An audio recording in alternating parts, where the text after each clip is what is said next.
Exercise 1.1 question 3 solve the following equations by completing square. अस्सलाम वालेकुम students, मैं हूं फारूक खान और आप देख रहे हैं मैथ क्लास। आज हमारी क्लास है क्लास 10 और उसकी एक्सरसाइज है 1.1। इसका क्वेश्चन नंबर 3 देखें। Solve the following equation by completing square. इसका पार्ट 3 है 11x² - 34x + 3 = 0। सबसे पहला स्टेप देखें कि क्या इक्वेशन जो है स्टैंडर्ड फॉर्म में है। स्टैंडर्ड फॉर्म जो होती है वो होती है ax² + bx + c। तो इसका मतलब है कि वाकई ये क्वाड्रेटिक इक्वेशन स्टैंडर्ड फॉर्म में है। पहला जो स्टेप है, आपने x² का जो कोएफिशिएंट है उसे 1 करना है। अगर x² के कोएफिशिएंट को 1 करना है तो हम 11x² को किससे डिवाइड करें कि वो x² आ जाए, तो वो है 11। तो इसका मतलब है कि हम डिवाइड करेंगे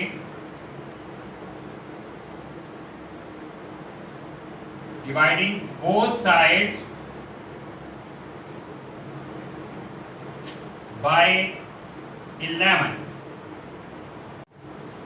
तो इसे हम जब 11 से डिवाइड करेंगे तो 11x² को जब हम 11 से डिवाइड करेंगे तो 11 और 11 कट जाएगा, तो बाकी जो है वो x² आ गया।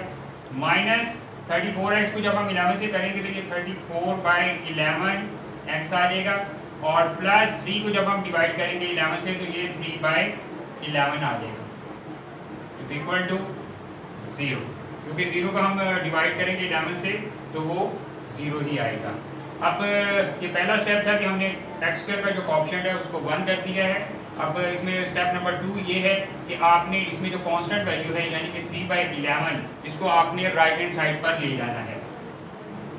x² - 34/11 x को आपने लेफ्ट हैंड साइड पर ही रहने देना है, और जो कांस्टेंट वैल्यू है यानी कि -3/11 इसको आपने राइट हैंड साइड पर ले जाना है। जो x का जो कोएफिशिएंट है यानी कि 34/11 इसको आपने 1/2 से मल्टीप्लाई करना है। 34/11 को आपने 1/2 से मल्टीप्लाई करना है और उसका स्क्वायर ले लेना। 2 और 34 जो है कैंसिल हो गए। ये हमारे पास जो आंसर आया वो 17/11 होल स्क्वायर आ गया। तो इसको स्टेप को मैं दोबारा रिपीट करता हूँ कि x का जो कोएफिशिएंट है 34/11 उसको आपने 34/11 को रफ वर्क में 1/2 से मल्टीप्लाई करना है और उसका होल स्क्वायर ले लेना है।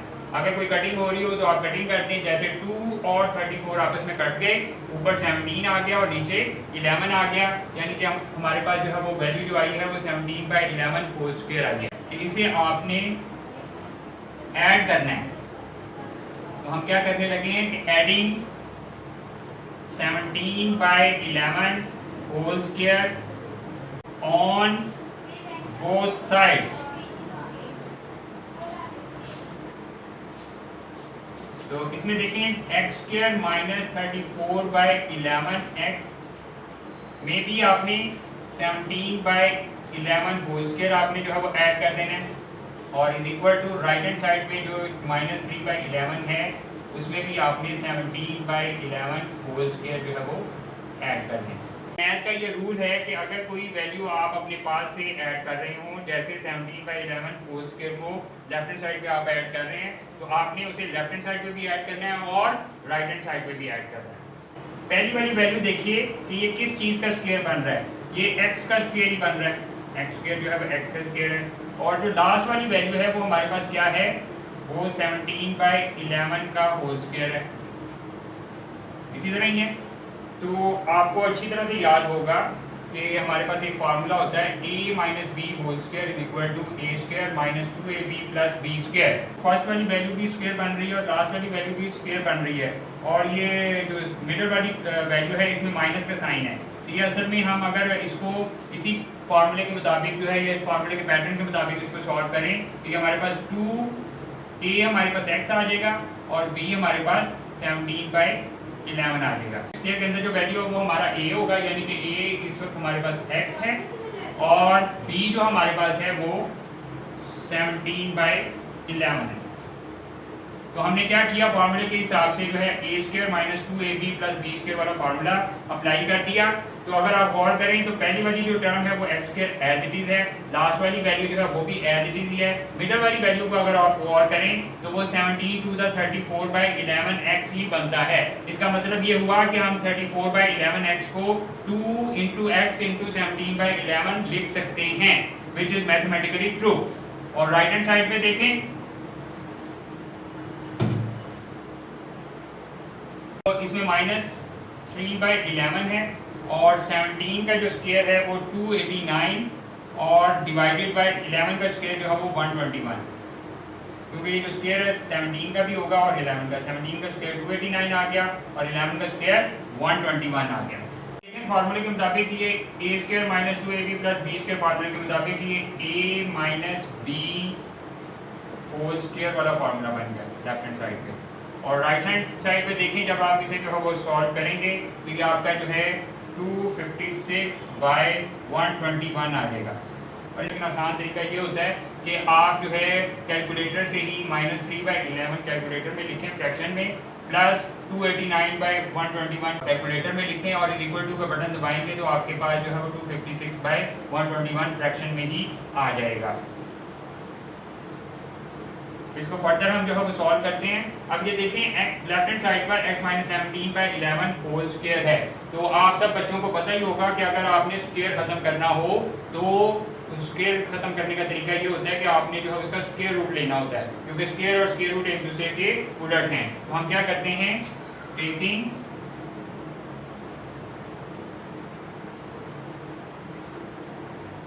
Square root of both sides, यानी कि आपने लेफ्ट हैंड साइड पे भी लेना है और राइट हैंड साइड पे भी लेना है। लेफ्ट हैंड साइड पे जब हम लेंगे तो ये x माइनस 17/11 होल स्क्वायर का स्क्वायर रूट बनेगा और राइट हैंड साइड पे जब हम लेंगे तो ये 256/121 का स्क्वायर रूट बनेगा। लेकिन मैथ का ये रूल होता है कि जब आप दोनों साइड्स पर स्क्वायर रूट ले रहे हो तो राइट हैंड साइड पर आपने प्लस माइनस का इजाफा करना होता है। अभी मैंने आपको बताया था कि स्क्वायर और स्क्वायर रूट एक दूसरे के उलट होते हैं। स्क्वायर और square root left hand side पर कट जाएंगे तो हमारे पास जो लेफ्ट हैंड साइड पर x माइनस 17/11 आ गया और राइट हैंड साइड पे देखें plus minus as it is आ गया। अब ये जो स्क्वायर रूट है ये 256 का भी है और 121 का भी है। 256 का जब आप स्क्वायर रूट लेंगे तो ये आपका 16 आ जाएगा और जब आप 121 का जो है स्क्वायर रूट लेंगे तो वो आपका 11 आ जाएगा।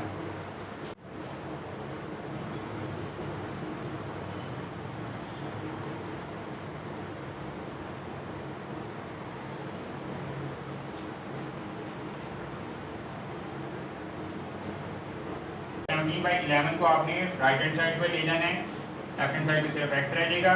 जब आप इसे जो है राइट हैंड साइड पे लेके जाएंगे इस तरफ जो है इसका साइन जो है वो माइनस में है, जब ये उधर राइट हैंड साइड पे जाएगा उधर जाके जो है ये प्लस हो जाएगा, यानी कि 17/11 और प्लस माइनस 16/11 जो पहले से राइट हैंड साइड पे मौजूद था वो एज इट इज ही आ गया है। अब ये इसमें सेंटर में जो प्लस और माइनस का साइन है इसका क्या मतलब होता है ये भी आपको मैं गाइड करता हूँ। इसका मतलब ये होता है कि x इज इक्वल टू जो वैल्यू है वो 17/11 प्लस 16/11 भी हो सकती है और x की जो वैल्यू है वो 17/11 माइनस 16/11 भी हो सकती है।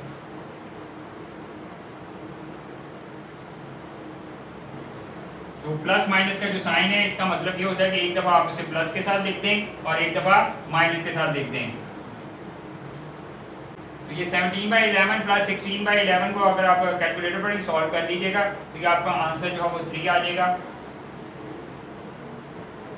यानी कि x की एक वैल्यू आपके पास 3 आ गई है।